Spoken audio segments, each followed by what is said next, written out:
Hello दोस्तों, स्वागत है आपका मेरे YouTube चैनल पर। मेरा नाम है अर्जुन और आज की वीडियो में हम बात करने वाले हैं क्लास 12 अकाउंटेंसी का चैप्टर नंबर 2 यानी कि चेंज इन पीएसआर और कैलकुलेशन ऑफ गुडविल को हम अभी तक काफ़ी अच्छी तरीके से कवर करते आए हैं। आगे इस वाली वीडियो में आज हम डिस्कस करने वाले हैं अपना बहुत ही इंपॉर्टेंट टॉपिक जो कि है रीवैल्यूएशन अकाउंट। देखो, ये एक ऐसा टॉपिक है जो कि आप इस चैप्टर में भी सीखोगे।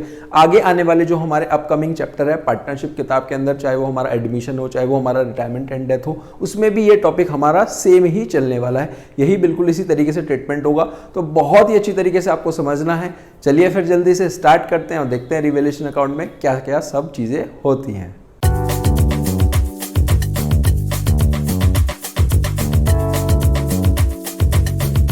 देखो बेटा, टॉपिक है हमारा रीवैल्यूएशन अकाउंट। रीवैल्यूएशन अकाउंट, ठीक है जी। ये बेसिकली हमारा टॉपिक है आज का। देखो, इसको समझते हैं। बेसिकली एक एग्जांपल के तौर पे मैं आपको इसको समझाने की कोशिश करता हूँ। लेट सपोज हमारे पास बेटा 3 पार्टनर हैं, ए, बी और सी। इनका रेशो है 1:1:1। क्या इतनी चीज क्लियर है? रेशो है 1:1:1। अब इन्होंने बेटा 2010 में हमारे पास एक लैंड परचेज करा। लैंड परचेज्ड कितने का परचेज करा? वो परचेज करा बेटा, मान लो 6 लाख रुपए का परचेज करा, ठीक है जी।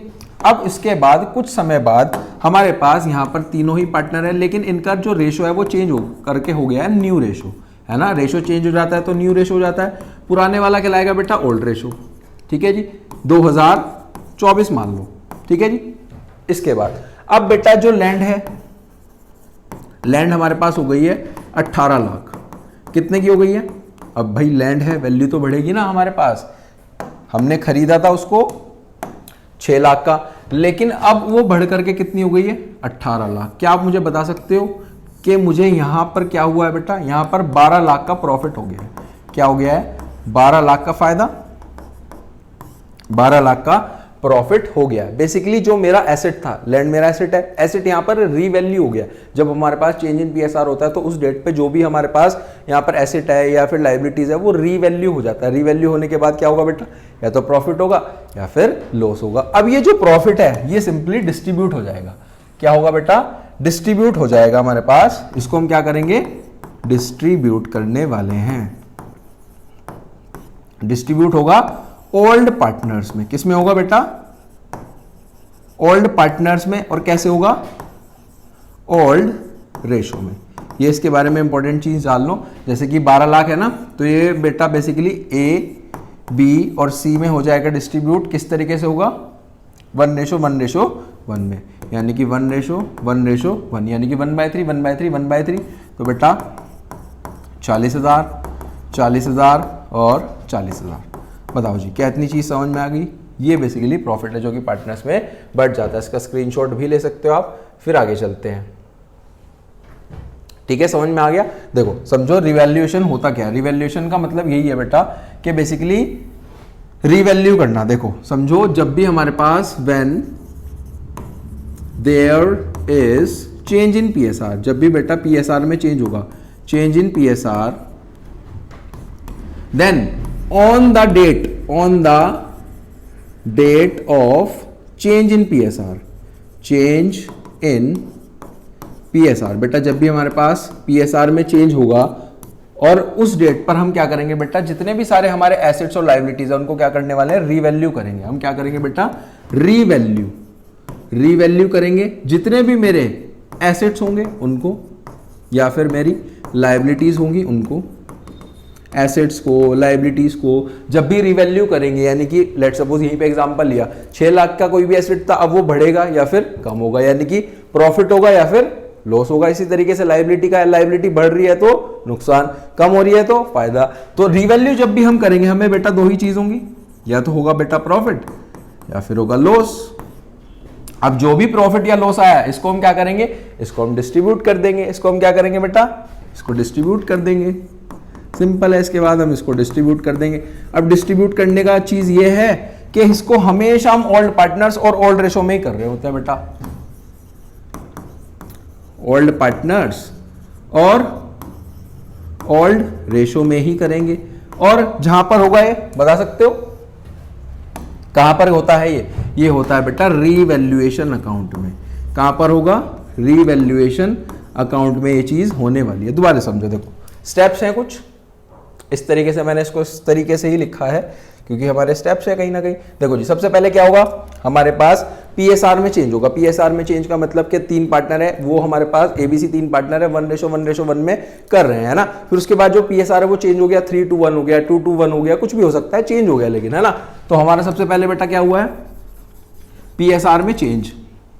उसके बाद on the date of change in PSR, जिस भी तारीख पे चेंज इन पीएसआर हुआ है उस पे क्या होगा बेटा, जितने भी हमारे एसेट्स और लायबिलिटीज है वो क्या करने पड़ेंगे, रीवैल्यू करने पड़ेंगे, देखने पड़ेंगे कितने के बैठ रहे हैं। अब उसके बाद फिर आगे चलो, जब भी रीवैल्यू होंगे, किस चीज को रीवैल्यू करेंगे हम, एसेट्स और लायबिलिटीज को। सिंपल है, एसेट्स और लायबिलिटीज।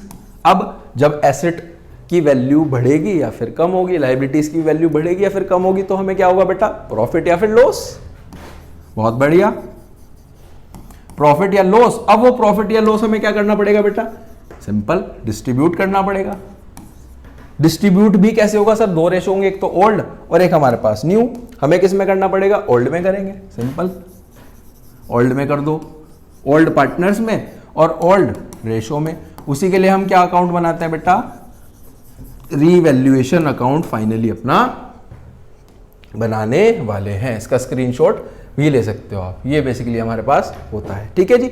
अब इसके बाद आगे समझो, आगे हमारे पास रिवैल्यूएशन अकाउंट का फॉर्मेट कैसा होता है सर, इस तरीके का हमारा रिवैल्यूएशन अकाउंट का फॉर्मेट चलता है, पर्टिकुलर्स अमाउंट, ठीक है, इस तरीके से बनाना है। और यहां पर ना बेटा सब चीजें आपको प्रॉपर तरीके से लिखनी होगी, डेबिट क्रेडिट जैसे मैंने लिखा है इस तरीके से बनाना है। अब इसके बारे में एक चीज समझ लो, ये क्लास 11th में हम कुछ तरीके के अकाउंट पढ़ करके आए थे बेटा, उसमें से एक अकाउंट होता था नॉमिनल। क्या होता था, नॉमिनल। नहीं अगर याद है तो मैं बता देता हूं कि नॉमिनल नेचर का मतलब क्या होता था। नॉमिनल नेचर का मतलब सिंपल सा इतना था कि 2 साइड है, डेबिट और क्रेडिट। डेबिट में सारे एक्सपेंसेस और लॉसेस जाने वाले हैं, सारे के सारे बेटा एक्सपेंसेस एंड लॉसेस वो कहां पर जाएंगे, डेबिट में। और क्रेडिट में जाने वाली है सारी की सारी जितनी भी मेरी इनकम या फिर गेन होंगी, इनकम या फिर गेन्स। ये सिंपल सा इसका फंडा है। ठीक है, आगे चले। नॉमिनल का मतलब समझ में आ गया, डेबिट में सारे खर्चे, एक्सपेंसेस और लॉसेस, इनकम और गेन उधर आने वाली है। अब सर हम यहां पर जो एसेट्स और लाइबिलिटीज को रिवैल्यू कर रहे हैं, रिवैल्यूएशन है ना, यहां पर रिवैल्यू कर रहे हैं, किसको कर रहे हैं, एसेट्स या फिर लाइबिलिटीज को। अब सबसे पहले एसेट की मैं बात करता हूं। अगर मेरे एसेट की वैल्यू, हमने उसको रिवैल्यू करा, वो बढ़ा, एसेट बढ़ा, यानी कि 10 लाख था, 10 लाख से 15 लाख हो गया, चेंज इन पीएसआर पे बता सकते हो फायदा या फिर नुकसान। फायदा है सर, फायदा है तो इधर लिख लो, एसेट बढ़ रहा है। अब जैसे मेरा एसेट कम होगा, अगर मेरा कोई एसेट, लेट सपोज आप मान लो हमने मशीनरी खरीदी थी, मशीनरी 20 लाख की खरीदी, अब समय के साथ साथ डिप्रिसिएशन लगेगा, वैल्यू कम होगी, है ना।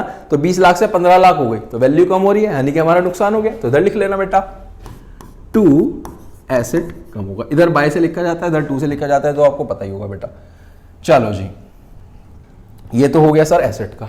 अब लाइबिलिटीज का बता सकते हो, अमाउंट इसके सामने आ जाएगा, जो भी हमारा अमाउंट होगा। और इसमें एक इंपॉर्टेंट चीज ये आपको याद रखनी है, जितने से वैल्यू कम हो रही है ना, वो हमें यहां पे लिखना होता है बेटा। जैसे कि 20 लाख से 15 लाख हुई, समझो वैल्यू, मशीनरी की वैल्यू हमारी 20 लाख थी, 20 लाख से 15 लाख हो गई, तो कितने से कम हुई बेटा, 5 लाख।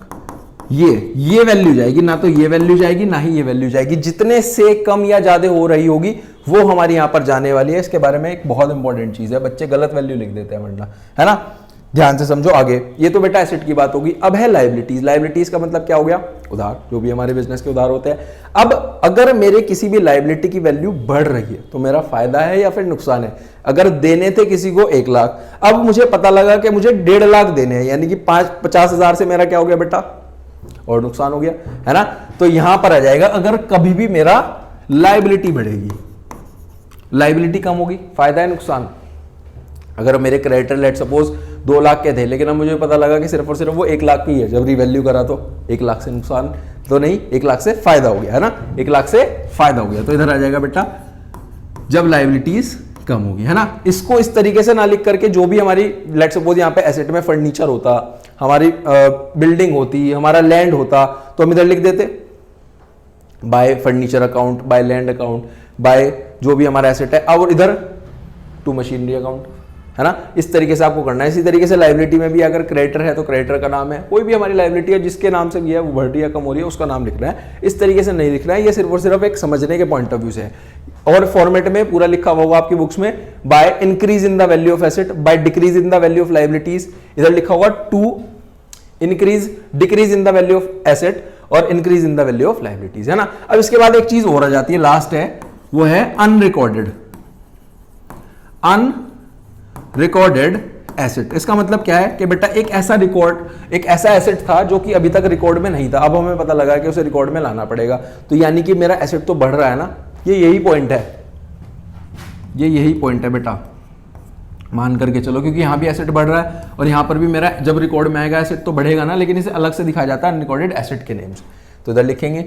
एक इसी तरीके से अनरिकॉर्डेड लायबिलिटी भी आ जाती है बेटा, उसको हमें इधर लिखना पड़ेगा, टू अनरिकॉर्डेड लायबिलिटी। जो भी बिजनेस में क्वेश्चन में आपको गिवन होगा एडजस्टमेंट में कोई भी अनरिकॉर्डेड लायबिलिटी है तो बेटा इधर लिख लेना, सिंपल है, क्लियर हुआ, क्योंकि हमारा नुकसान इधर होता है, जो भी नुकसान होगा उसको हम इधर रिकॉर्ड करेंगे। लास्ट फाइनल आपको बेटा देखना है हमारे फायदे वाली साइड ज्यादा बैठ रही है या फिर नुकसान वाली साइड। अगर ये वाली साइड ज्यादा बैठ रही है तो टोटल इधर लिखेंगे, फिर हम देखेंगे कि हमारे नुकसान कितने कम होंगे, तो हमारा क्या आ जाएगा बेटा, प्रॉफिट। मतलब अगर इधर बैलेंस आ रहा है तो प्रॉफिट है, जो कि हमारे पास कहां पे चले जाता है फिर प्रॉफिट, पार्टनर्स में, यानी कि जितने भी पार्टनर्स होंगे ए बी सी उनमें चले जाएगा। लेकिन शर्त यह है वो जाएगा सिर्फ और सिर्फ ओल्ड पार्टनर्स को और ओल्ड रेशो पे। कंडीशन ये है यहां पर कि ओल्ड पार्टनर्स में जाने वाला है और ओल्ड रेशो में जाएगा, ठीक है जी, ये इसके बारे में खास बात है। और इधर आ जाओ, अब अगर मेरी नुकसान वाली साइड यानी कि डेबिट वाली साइड ज्यादा है, फायदा मेरा कम हुआ है, तो क्या होगा बेटा, सिंपल सी चीज है, लॉस है, तो इधर आ जाएगा बैलेंस बाय लॉस, जो कि बेटा किस में आगे डिस्ट्रीब्यूट होगा, ए में, बी में और सी में। यहां पर भी बेटा ये ओल्ड रेशो और ओल्ड पार्टनर्स को ही होने वाला है, ठीक है जी। इसका स्क्रीनशॉट भी आप ले सकते हो। इसके बारे में इतनी चीज जाननी हमारी सफिशिएंट है इस चैप्टर के लिए, और बिल्कुल सेम ट्रीटमेंट रहेगा हमारा एडमिशन में भी, हमारा रिटायरमेंट में भी, यही सेम इस तरीके से चलने वाला है। लास्ट तक हमारा जो भी 2-3 चैप्टर आगे हम पढ़ेंगे उसमें यही सब सेम ट्रीटमेंट रहेगा, तो बहुत अच्छे से इसको समझ लेना। अगर कोई भी डाउट आता है या कोई भी इसको समझने में प्रॉब्लम आती है तो वीडियो को बेटा रिपीट करना, लेक्चर को रिपीट करना, कई बार ऐसा भी हो जाता है, वरना कमेंट सेक्शन में तो आप मुझसे पूछ सकते हो। आगे चलें, अब इसका ना बेटा एक कॉम्प्रिहेंसिव क्वेश्चन मैं आपको कराता हूं जहां से आपको बहुत ही अच्छी तरीके से ये चीज समझ में आने वाली है, ठीक है। चलो जी, इसका कॉम्प्रिहेंसिव क्वेश्चन भी करते हैं एक। देखो बेटा, ये बेसिकली हमारे पास यहाँ पर क्वेश्चन गिवन है जिसमें स्पेसिफिकली 3 पार्टनर्स हैं, बैलेंस शीट गिवन है, और उसके बाद नीचे देखो, इधर आ जाओ, क्या क्या हमें करना है, रिवैल्यूएशन अकाउंट बनाना है, पार्टनर का कैपिटल अकाउंट बनाना है, और एक बेटा बैलेंस शीट हमें यहाँ पर बना करके दिखानी है। चलो जी, क्वेश्चन को पढ़े, समझने की कोशिश करो किस तरीके से आपको उसमें काफी सारी चीजें गिवन है, हमें किस तरीके से इसको सॉल्व करना है, कुछ ना स्टेप्स है बेटा, वही आपको सिंपल फॉलो करने हैं। जैसे कि सबसे पहले हम बात करें तो 3 पार्टनर है, PSR मिल गया बेटा, ये हो गया ओल्ड रेशो। उसके बाद बैलेंस शीट गिवन है जिसमें क्रेडिटर है, जनरल रिजर्व है, कैपिटल का बैलेंस गिवन है, तीनों ही पार्टनर का इधर अमाउंट है और टोटल। इधर आ जाओ, कुछ एसेट है, प्रीमिसेस, मशीनरी, स्टॉक, डेटर्स और बैंक, टोटल आ गया 8,70,000। इधर आ जाओ, फ्रॉम 1 अप्रैल, देखो हमने जब छोटे छोटे क्वेश्चन करे थे तो हमने सीखा था फ्रॉम 1 अप्रैल या विद इफेक्ट फ्रॉम, या फिर फ्यूचर की रेशो जब भी गिवन हो तो क्या बन जाती है, वो न्यू रेशो बन जाती है। ये सिंपल है हमारे पास ओल्ड रेशो। क्या इतनी बात क्लियर है? ओल्ड रेशो भी मिल गया बेटा, न्यू रेशो मिल गया। अगर क्वेश्चन में कोई भी चीज जैसे गुडविल हो गया, इस तरीके की चीज होगी तो हम सबसे पहले तो सैक्रिफाइस और गेन निकालेंगे, फिर उसके अकॉर्डिंग अपनी एंट्री करेंगे गेनिंग टू सैक्रिफाइसिंग। अब देखो यहां से मेन गेम शुरू है, premises, stock, provision, creditor, machinery, इन सब पे एडजस्टमेंट्स है। यही एडजस्टमेंट से हमें पता लगेगा या तो मेरी एसेट की वैल्यू बढ़ रही होगी, कम हो रही होगी, लायबिलिटीज भी या तो इंक्रीज या फिर डिक्रीज हो रही होगी। उसी तरीके से हमें अपने रिवैल्यूएशन अकाउंट में चीजों को लिखना होता है ना। चलो जी, इसकी शुरुआत करें, लिखें इसको फटाफट से। सबसे पहले ना रिवैल्यूएशन को ही करते हैं। देखो रिवैल्यूएशन अकाउंट यही है हमारा सिमिलर रिवैल्यूएशन, इस तरीके से हमारा फॉर्मेट बनेगा, नॉमिनल नेचर है और डेबिट क्रेडिट ही समझने के लिए है। ये मत आप चाहे लिखना डेबिट के ऊपर हमारे एक्सपेंसिव लॉसेस, लेकिन डेबिट क्रेडिट लिखना है ना। सिंपल रूल क्या है बेटा, इसके अकॉर्डिंग मेरा फायदा नुकसान कम हो सकता है। देखो मैं आपको बता देता हूं, जब भी मेरा एसेट का वैल्यू बढ़ रहा होगा या फिर लायबिलिटी कम होगी तो इधर आ जाओ, एसेट कम होगा या फिर लायबिलिटी बढ़ेगी, यानी कि नुकसान इस तरीके से होने वाला है। ठीक है जी, अब चलते हैं सबसे फर्स्ट पॉइंट पे। देखो सबसे फर्स्ट पॉइंट क्या लिखा है, सबसे फर्स्ट पॉइंट बेटा यहाँ पर लिखा है कि हमारे जो प्रीमिसेस है ना वो एप्रिशिएट हो रहे हैं 10% से। एप्रिसिएशन का मतलब होता है बढ़ना, डेप्रिसिएशन का मतलब होता है कम होना। ये तो सिंपल सी चीज है, पता ही होगा। एप्रिसिएशन 10% से हो रही है, सीधा उसकी बैलेंस शीट में वैल्यू देखो, 3 लाख के प्रीमिसेस 10% से बढ़ रहे हैं,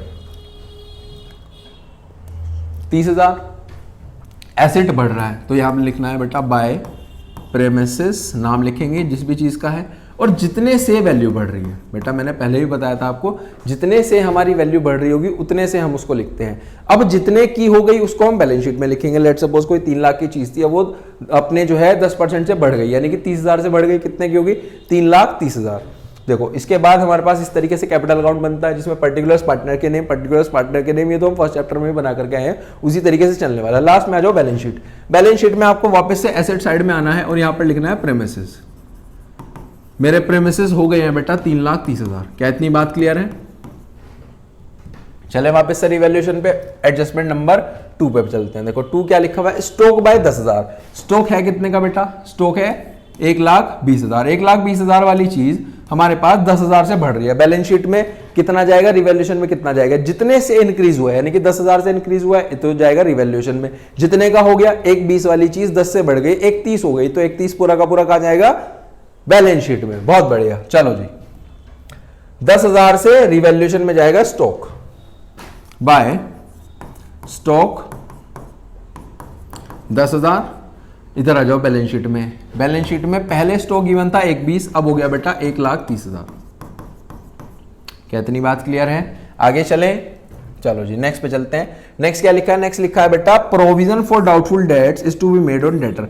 डेटर पे प्रोविजन बना है, जैसे क्लास 11th में बनाते थे ना बेटा, डेटर्स पे प्रोविजन बना देते थे। डेटर हमारा एक एसेट है, एसेट पे प्रोविजन बना है, तो एसेट की वैल्यू तो कम हो रही है ना बेटा। 2.5 लाख का डेटर है, 4% उस पर प्रोविजन बना। देखो जी कैसे बनेगा, यहां पे बनाते हैं बैलेंस शीट में ना। देखो डेटर हमारा 2.5 लाख का है, सबसे पहले तो इस तरीके से आपको लिखना है, डेटर हमारा 2.5 लाख का है, इसमें से माइनस कर दो प्रोविजन।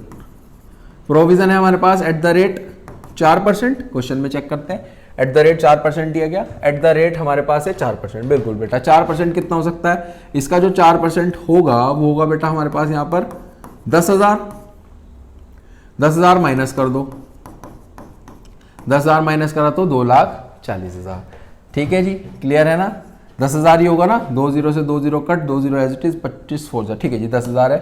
अब बताओ एसेट की वैल्यू कम हो रही है, यहाँ पर एसेट की वैल्यू कम हो रही है तो इधर लिखेंगे बिल्कुल बेटा 2 प्रोविजन फॉर डाउटफुल डेट्स, ये हो जाएगा बेटा 10,000। क्या इतनी बात क्लियर है? आगे चलें, आगे चलते हैं नेक्स्ट पॉइंट पे। नेक्स्ट पॉइंट लिखा हुआ है क्रेडिटर्स के बारे में। क्रेडिटर बेटा इधर है, यानी कि लायबिलिटी है। क्रेडिटर 15,000 से कम हो गए, बता दिया कितने से कम हुए, ये 15,000 जाएगा हमारा रिवैल्यूएशन में। और क्रेडिटर थे कितने के, 2 लाख के। 2 लाख के क्रेडिटर 15,000 से कम हो गए तो कितने के रह गए, 1,85,000। वो 1,85,000 जाएगा बैलेंस शीट में। यहां पर हम लिखेंगे क्रेडिटर्स 15,000। बताओ कम हो रहे हैं तो फायदा है नुकसान, फायदा है बेटा, इधर लिख लो बाय क्रेडिटर्स 15,000। बैलेंस शीट में आ जाओ क्विकली, इधर आ जाएगा। देखो बैलेंस शीट भी हमारी साइड बाय साइड चल रही है, 2 अकाउंट्स एक साथ चलते हैं। 2 लाख में से 15,000 गए तो 1,85,000। आगे चलें बेटा, लास्ट एडजस्टमेंट बची है आई थिंक सो। लास्ट है हमारी machinery will be depreciated by 5%। Machinery 5% से कम हो रही है, वैल्यू नहीं बताई है, सिर्फ 5% बता दिया। 1,80,000, 1,80,000 का 10% 18,000, 5% हो गया हमारे पास, 5% हो गया 9,000। तो 1,80 वाली चीज हमारी 9,000 से कम हो रही है। बहुत बढ़िया, 9,000 से कम हो रही है बेटा, यानी कि हमारा नुकसान हो रहा है। इधर लिख लो 2 मशीनरी 9,000 से कम हो गई। और 1,80,000 वाली चीज 9,000 से जब कम होती है तो कितना हो जाता है बेटा, वैल्यू मशीनरी का जो वैल्यू हो जाता है वो आया है 1,80,000 माइनस 9, यानी कि 1,71,000। जैसे बेटा यहाँ पर हमने प्रोविजन को माइनस करके दिखाया ना, ऐसे यहाँ माइनस करके नहीं दिखाते कि डेप्रिसिएशन माइनस करके दिखा रहे, सीधा आप डायरेक्ट भी लिख सकते हो। ठीक है जी, आगे चलें। बहुत बढ़िया, आगे चलते हैं बेटा। यहीं पर हमारी एडजस्टमेंट खत्म होगी ना। अब इस अकाउंट को देखो मैच करने की कोशिश करते हैं। देखो जी कैसे होगा, आपको फायदे वाली साइड ज्यादा दिख रही है, नुकसान वाली साइड। इधर तो बेटा सिर्फ और सिर्फ 19,000 है, इधर देखो तो इधर है बेटा हमारे पास, इन सबको प्लस करेंगे तो 40 यानी कि 55,000। बहुत बढ़िया, 55,000। इधर आ जाओ, यही टोटल इधर लिख लो। अब हमारा नुकसान कितना है बेटा? नुकसान हुआ है सिर्फ और सिर्फ हमारा यहाँ पर जो नुकसान हुआ है वो हुआ है बेटा 19,000। तो 55,000 में से अगर 19 चले जाते हैं तो बचते हैं बेटा 36,000। 36,000 बेटा मेरा क्या है? 36,000 मेरा है प्रॉफिट। इधर आया ना बैलेंस, क्योंकि फायदा ज्यादा है खर्चे कम, तो प्रॉफिट आ गया। और प्रॉफिट बेटा ए बी सी में डिस्ट्रीब्यूट होने वाला है। जो रेशो था ओल्ड रेशो था यहाँ पर हमारे पास क्वेश्चन में, चेक करते हैं। ओल्ड रेशो देखो मैंने आपको लिखवाया था, ओल्ड रेशो था बेटा 3:1 है, लिख लेते हैं 3:1 यानी कि 3/6, 2/6, 1/6। तो ये आ जाएगा 6,000, 12,000 और 18,000। बताओ जी, क्या इतनी चीज क्लियर हुई आपको? रिवैल्यूएशन अकाउंट किस तरीके से हमारा बनता है? इस तरीके से बेटा हमारा ये प्रॉफिट आ गया। अब ये सर प्रॉफिट तो आ गया, अब ये पार्टनर को हमें पता लग गया कि इतना इतना देना है। अब हम इसको देंगे कौन से अकाउंट में? यहां पर आ जाओ, इसके जस्ट बाद बनता है ये वाला अकाउंट। इसको हम कैसे रिकॉर्ड करते हैं? यहां पर चीजें कैसे चलती हैं? यहां पर चलती हैं बेटा, अगर क्रेडिट में बढ़ेगा, अगर कैपिटल का बैलेंस बढ़ेगा तो क्रेडिट में, कम होगा तो बेटा डेबिट में, बढ़ेगा तो क्रेडिट में आएगा और कम होगा तो डेबिट में। ये तो चीजें हम अभी तक करते हैं, नॉर्मल है हमारे लिए। अब इस अकाउंट की शुरुआत कहां से होगी? इस अकाउंट की शुरुआत होगी बेटा, नाम में लिखा हुआ है कैपिटल अकाउंट, तो कुछ ना कुछ कैपिटल का, पार्टनर्स की कैपिटल का बैलेंस भी तो क्वेश्चन में गिवन होगा ना। वापस से बैलेंस शीट में चेक करते हैं, क्विकली आओ फटाफट से। देखो जी 3 लाख, 1.5 लाख और 1 लाख, फटाफट से लिखो 3 लाख, 1.5 लाख और 1 लाख। यहां पर लिखो 3 लाख, 1.5 लाख एंड 1 लाख। यहां पर लिखना है बेटा by balance BD, brought down कर रहे हैं ना बैलेंस। अब इसके बाद इधर आ जाओ, इसका बैलेंस लिखो जी। रिवैल्यूएशन अकाउंट का क्या क्या है? 18,000, 12,000 और 6,000 लिख लो। इसको भी लिख लो, या इससे पहले वापस से बैलेंस शीट में आओ और यहां पर ये देखो, बैलेंस लिखने के बाद हमें ये चीज देखनी होती है, क्या कुछ ऐसी चीज क्वेश्चन में गिवन है जो कि पार्टनर्स यानी कि पुराने पार्टनर्स, ओल्ड पार्टनर्स में डिस्ट्रीब्यूट होती है? क्या क्या चीजें थी? General reserve, WCR, IFR, PL का debit credit balance, advertisement suspense account, ये सब चीजें थी। अगर ये गिवन है ना तो हमें सीधा वो वापस से वापस कैपिटल अकाउंट में लिखनी होती है। इंस्टेड अगर जब तक ना बोले, क्या ना बोले कि रिजर्व बटना नहीं है, तब नहीं बटेगा। जैसे कि हम छोटे छोटे क्वेश्चंस में करते आए ना, 3-4 नंबर वाले क्वेश्चंस में, कि कह दिया रिजर्व भी गिवन है लेकिन कह दिया वो डिस्ट्रीब्यूट नहीं होगा, एडजस्टमेंट एंट्री पास करके दिखाओ, फिर गेनिंग टू सैक्रिफाइसिंग करेंगे। लेकिन अब तक कुछ नहीं कहे, क्वेश्चन साइलेंट है, तो हमेशा से ये ट्रीटमेंट चलता है बेटा, क्या लेंगे हम? ओल्ड पार्टनर्स में डिस्ट्रीब्यूट होगा, ठीक है ना। तो यहां पर दिख रहा होगा आपको साफ साफ, जनरल रिजर्व गिवन है, जनरल रिजर्व गिवन है 1,20,000। तो यहां पर लिखेंगे bye general reserve, bye general reserve, short में लिख रहा हूं 1,20,000 है ना। तो 3:2:1 में जब हम करेंगे तो आ जाएगा बेटा 20,000, 40,000, 60,000। कितनी चीज क्लियर है? आगे चले, अब लिख सकते हो आप रिवैल्यूएशन अकाउंट का, रिवैल्यूएशन अकाउंट का जो भी हमारा बेटा प्रॉफिट आया है ना। कुछ ना स्टेप्स होते हैं, जैसे सबसे पहले तो इसका बैलेंस लिखना होता है, फिर जनरल रिजर्व यानी कि बटने वाली चीज। अगर स्टेप बाय स्टेप चलोगे ना तो ऐसा ना हो जाए आप इधर उधर से कुछ भी करने की कोशिश करोगे कि कभी रिवैल्यूएशन लिख दिया, कभी बैलेंस लिख दिया, तो एक आध चीज रह जाती है, फिर क्वेश्चन लास्ट में मैच नहीं हो पाता है ना। तो ये था बेटा, इधर आ जाओ, 18, 12 और 6 लिख लो। 18,000, 12,000 और 6,000। आई थिंक सो आपको इधर से दिख रहा होगा, अब देख लो, दिख रहा है ना। चलो जी, ये भी काम हो गया। अब देख लो अपनी बैलेंस शीट में हमारे पास क्वेश्चन में क्या क्या रह गया बेटा। सारी की सारी चीजें लिख ली, कैपिटल का बैलेंस लिख लिया, जो डिस्ट्रीब्यूट करने वाली चीज थी वो डिस्ट्रीब्यूट कर दिया, सारी एडजस्टमेंट कर दी। लास्ट फाइनल गुडविल बची है बेटा 48,000 रुपए की। सिंपल गुडविल का ट्रीटमेंट बता सकते हो क्या होता है? गुडविल का ट्रीटमेंट होता है बेटा गेनिंग डेबिट टू सैक्रिफाइसिंग, यानी कि निकालना पड़ेगा कौन गेन कर रहा है, कौन सैक्रिफाइस कर रहा है। देखो जी, ओल्ड रेशो क्या है? ओल्ड रेशो है बेटा 3:1, नया रेशो है 4:3:3। निकाल लेते हैं 3:1, 4:3:3। देखो कुछ भी क्वेश्चन के बाद में करना होता है ना, इस तरीके से वर्किंग नोट बनाकर भी कर सकते हो। यहां पर सैक्रिफाइसिंग रेशो का सिंपल फॉर्मूला लगाना है, OR माइनस NR। ठीक है जी, यहां पर 3 पार्टनर है बेटा, A, B और C। ओल्ड के नीचे ओल्ड रेशो लिखो, ये है 3/6, 2/6 एंड 1/6। यहां पर बेटा जो पुराना रेशो तो था 3:1 था, नया रेशो है हमारे पास 4:3:3। तो 4:3:3 इनका टोटल करा तो 10, 4/10, 3/10 और 3/10। ठीक है जी, एलसीएम ले लो। 6 और 10 का एलसीएम हमारे पास 30 आता है बेटा। इधर आ गया 30, इधर आ गया 30। देखो जी कैसे होगा अब आगे। आगे होगा कि 6 को 30 बनाना है तो नीचे ऊपर 5 से मल्टीप्लाई करनी पड़ेगी। 5 3 जा 15। 10 को 30 बनाना है तो 3 से मल्टीप्लाई, 4 3 जा 12। तो ये तो आ गया 15 में से 12 गए तो बेटा 3/30 प्लस का है तो सेक्रीफाइस।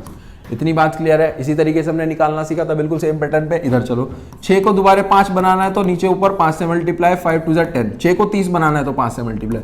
10 को 30 बनाना है तो बेटा 3 3 से मल्टीप्लाई, यानी कि 10 - 9 यानी कि 1/30 से सेक्रीफाइस। इधर आ जाओ, क्विकली आओ फटाफट से। 6 5 जा 30 और 5 इधर आ गया 5। माइनस करो, 10 3 जा 30, 3 3 जा 9।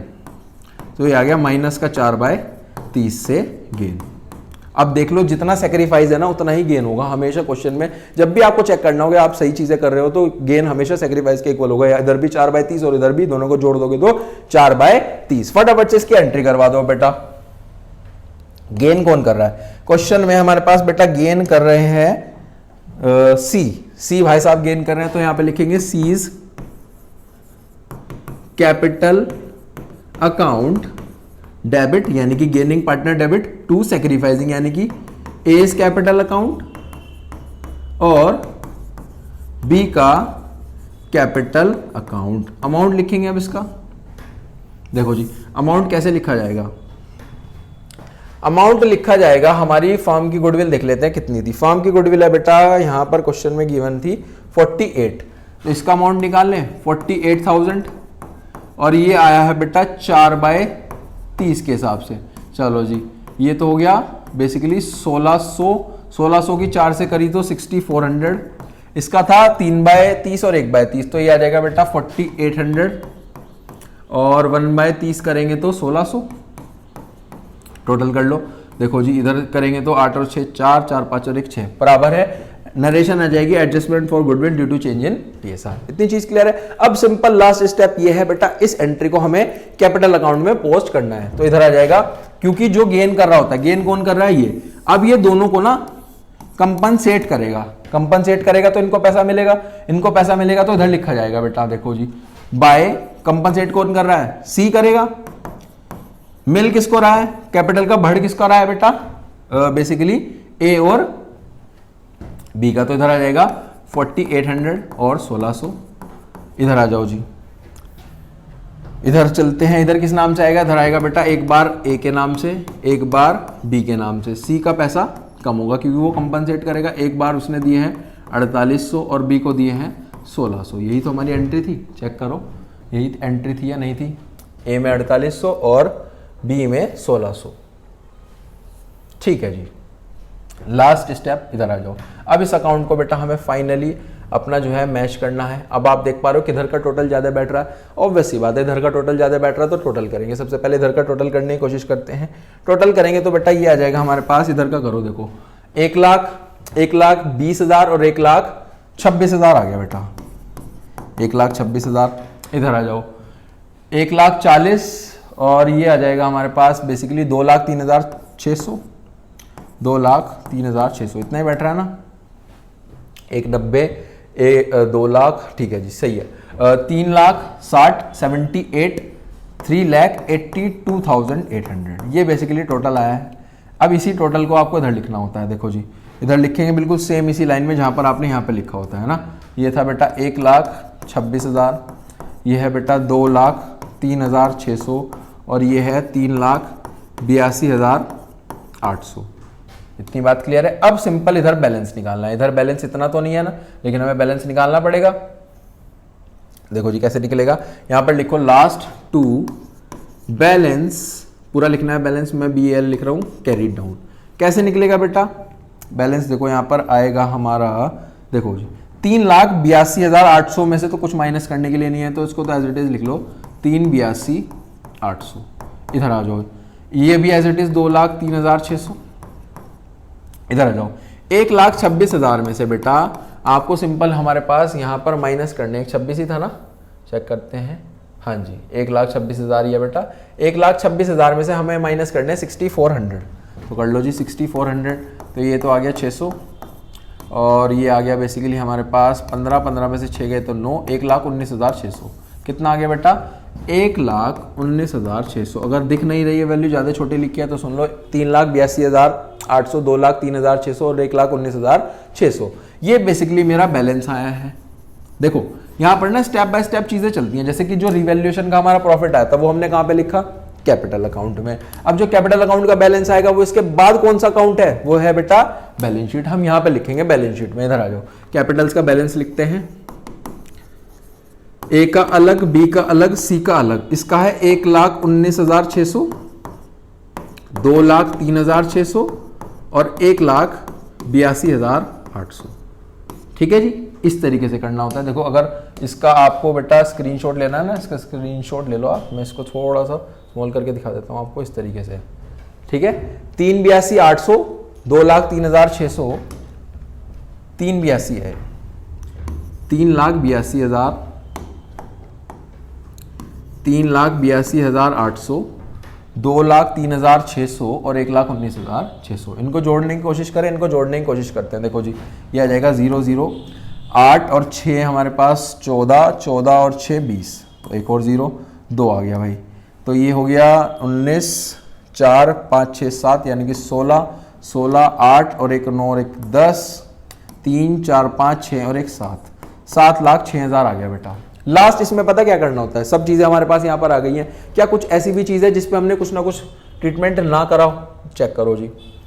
जैसे कि इधर क्रेडिटर है, क्रेडिटर पे हो गया, ठीक है जी। जनरल रिजर्व पार्टनर में बढ़ गया, कैपिटल का बैलेंस वो हमारे पास फाइनल दूसरी कैपिटल आ गया, वो हमने लिख लिया। प्रेमिसेस पे हो गया, मशीनरी पे हो गया, स्टॉक पे हुआ है बेटा, स्टॉक पे भी हुआ है, स्टॉक पे भी था। डेटर्स, डेटर पे भी हो गया। बैंक रह गया 20,000, बैंक की वैल्यू रह गई है बेटा 20,000, उसको तो हमने टच भी नहीं करा, तो इधर लिख लो 20,000। अब फाइनल आपको क्या करना है, जो अगर हमारा फाइनल टोटल बेटा मैच कर गया तो अभी तक जितनी हमारी मेहनत थी वो बिल्कुल सफल है, वरना कहीं ना कहीं कुछ ना कुछ एरर है, मिस्टेक है। इधर चेक करते हैं जी, इधर आ रहा है हमारे पास 0 0 0, 6 और 5 11, 8 और एक 9, 7 और एक 8। इधर का तो आ रहा है बेटा 8,91,000। इधर आ जाओ, 3 30 में 1 30 जोड़े तो बेटा 460, 460 में 40 जोड़ दो तो हमारे पास हो जाते हैं 460 में अगर हमने 40 जोड़े, पहले तो 2 लाख जोड़ लो यानी कि 6 60 7 लाख हो गया। ये हो गया बेटा 8,71,000 और 8,71,000 में 20 और जोड़े तो 8,91,000। फाइनली बेटा हमारी बैलेंस शीट जो है मैच हो चुकी है, दोनों तरफ का टोटल बिल्कुल बराबर आ रहा है, इक्वल आ रहा है ना। वर्किंग नोट्स वगैरह भी हमने सब बहुत ही अच्छी तरीके से बना दिए हैं। इसमें बेटा कुछ स्टेप्स हैं जो आपको फॉलो करने हैं। फाइनल एक बार इसका छोटा सा समरी के पॉइंट ऑफ व्यू में मैं आपको बता देता हूं। सबसे पहले ना आप देखो कि हमारे पास रिवैल्यूएशन में क्या क्या एडजस्टमेंट्स हैं, वो सारी एडजस्टमेंट्स रिवैल्यूएशन में करो, उसका प्रॉफिट या लॉस निकाल लो। फिर चलो अपने कैपिटल अकाउंट में। कैपिटल अकाउंट में सबसे पहले बैलेंस, जो भी डिस्ट्रीब्यूट करने वाली चीज है वो लिखो, उसके बाद रिवैल्यूएशन का प्रॉफिट या लॉस वो लिखना है। फिर लास्ट गुडविल की एंट्री करो, एंट्री करने के बाद उसको वहां पे पोस्ट करो और बैलेंस निकालो। अब रिवैल्यूएशन का जो प्रॉफिट या लॉस था वो गया कैपिटल अकाउंट में, कैपिटल अकाउंट का जो भी बैलेंस होगा वो जाएगा बैलेंस शीट में। बैलेंस शीट में बैलेंस लिखो, रिवैल्यूएशन के साथ साथ जितनी सारी एसेट्स और लायबिलिटीज की वैल्यू थी वो हमने लिख ली। फिर उसके बाद बैलेंस शीट में जो भी चीज लिखनी रह गई हो जो हमारी क्वेश्चन में गिवन थी वो एज इट इज लिखो, टोटल करो, टोटल मैच, क्वेश्चन समाप्त। यही बेसिकली पैटर्न है। आई होप आपको काफी अच्छे से समझ में आया होगा। तो मिलते हैं फिर आपसे नेक्स्ट वीडियो में कुछ नेक्स्ट क्वेश्चंस और नेक्स्ट टॉपिक्स के साथ। Till then thank you.